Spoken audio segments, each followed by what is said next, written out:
Is it logistically possible that the entire pre-Pauline church sprung from just Peter's testimony? Theoretically possible? I think the answer is yes, although I would have to ask whether this scenario includes a story about an empty tomb, because that might make a difference, and then who discovered the empty tomb. So can you really have Peter's testimony by itself? And if it's by itself, what do you make of the empty tomb? How persuasive would Peter have been if the appearance had been just to him? I don't know. But here's where I would go a different direction. I think that the appearance to the 12 is better attested than the appearance to Peter. So there is no story about Jesus appearing to Peter. There's a note in 1 Corinthians, and then there is a note in Luke. He has appeared to Peter. It's disappeared. The question of why this story has disappeared is a really interesting one. Nobody has the answer. All we have is speculation. But with regard to the 12, we have in Paul the same we have for Peter. That is, he appeared to Peter and then to the 12. But if you look in the Gospels, at the end of Matthew, and then implicitly in Mark, if it ended in verse 8, and then in Luke, and then in John, you do have stories of the appearance of Jesus to the 12. Now, I think, although these four stories are very different, I think they have enough in common to posit that behind them is what I call a proto-commissioning, an early account of the appearance to the 12. I think there is an early story. And one of the things very interesting about this story is that in all its forms, even in John, although John's a little different because he pulls out Thomas and makes it a separate episode, but there's a note of doubt in each version of this story. The disciples are having trouble believing. So if I were to pick just one, I wouldn't pick Peter. I'd actually try to figure out how to do this with the 12, and that would then be the testimony presumably of more than one person. All right. So there's a lot in there. Yeah, you can see how detailed he likes to get. So you just know he knows his stuff when he throws out just a little sense in Mark 16. If that's 16:8, if indeed that's really the end of it, and he opens that whole floodgate of this whole. Mike Winger spent a month of his life trying to investigate that one question. Remember that. Throws it in there as a we can't know that. He really, I talked to him just the other day because I was at his house again. I drove up there to get courses by him on the quest for the historical Jesus. We had a private conversation, and then I was like, can I flip the phone on and record? And we recorded a little, and he's like, before 1960, everyone accepted, across serious academic circles, that Mark's gospel ended at 8. It made the most sense. People tacked on an ending. It was and they didn't think anything fanciful about these gospels. They thought Mark was a mystique type gospel, but it wasn't that impressive. And I am convinced personally that gospel is written against the Jerusalem kind of church. I think that gospel is purposely written for the 12 to look dumb. This is where I would go different than I think. Maybe Dale follows me. He's so intricate and nuanced, it's difficult to pin him down. But that's why I think he's brilliant. The 12 never get it. They don't even know who the Messiah is. They don't even get it. No, that's criterion of that's embarrassing, so it must be true. That is, that's a silly argument because the demons get it. I know. Even the demons get it. People who are not them get it. But the idea is that nobody understands who Jesus is. And at the end, they don't even get to see. It's implied, he says earlier in the gospel, I'll meet you in Galilee. And that might be implying there's an early tradition, as Dr. Tabor talks about. But the gospel itself ends with some random guy, as Dr. Tabor mentioned. We don't know if it's an angel, a guy, whatever, a dude in a tunic. Messenger, they call him. If he's not, I think he's naked running away in one of those situations. But this guy says, hey, Jesus rose again and go meet him in Galilee.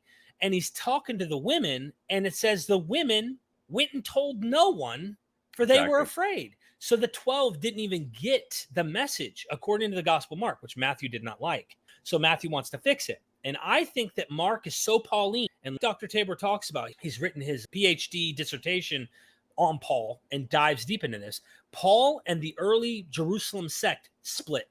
James and Peter, they split off. They had a disagreement. They weren't buddies.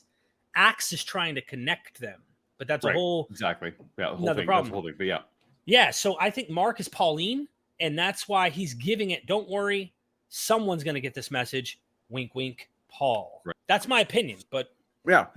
and that's an aside. If I bring this conversation back to me, Please. as I want to do. So what you heard Dr. Allison do is essentially say that my thought that Peter could have initiated it, and it's not exclusive to me, but it's something that I pitch a lot, is plausible, but he still is hung up on, he thinks that there's a lot of independent attestation for the 12. So he doesn't think that those things can be dismissed as easily as I dismiss them. Do you think that's how you interpret his answer? Yeah, it's almost like if there's more evidence where 12 are mentioned than a single witness of Peter, then in his mind, he would go with the 12 being a better argument because you can go to multiple gospels to try and do it. But it is interesting. Cephas is singled out in this First Corinthians Creed. It is interesting that here is this Peter, or Cephas, however you want to call his name, early tradition in Galilee of getting this appearance. And I'm tracking with what Tabor's saying. Yeah, he's upheld nice.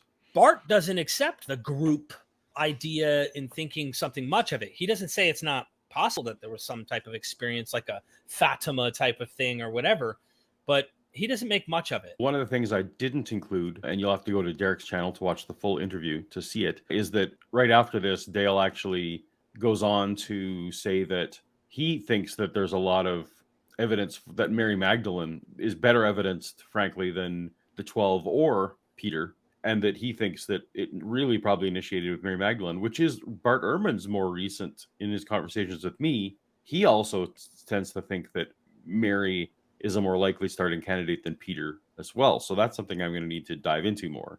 It could. When I read Dell's resurrection book, I told him this. I think it might have been in this discussion. I'm not sure. It might have been in a different recording because I did 12 of these recordings where I told him, I said, you make the point you think Paul is androcentric, that the early church is androcentric, or pretty much the idea that they're focused only on men. It's a misogynistic movement that's, yeah, women are second class or not even important to mention. But I had a huge problem with that.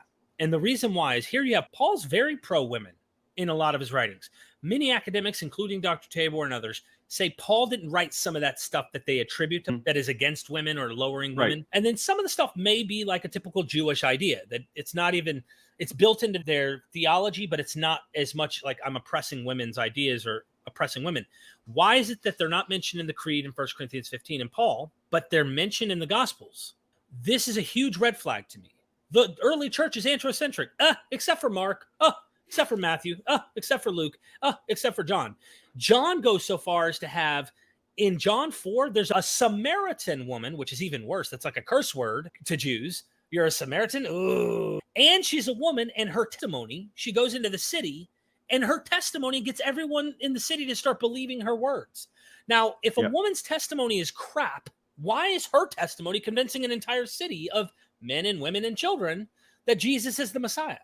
Would that be a criteria of embarrassment? Then why do you have a woman doing it? So I don't think the women at the tomb thing was an necessarily early thing. I wouldn't make much to do with it. It could be because we have competition with Mary and Peter and other gospels that didn't make it in the canon.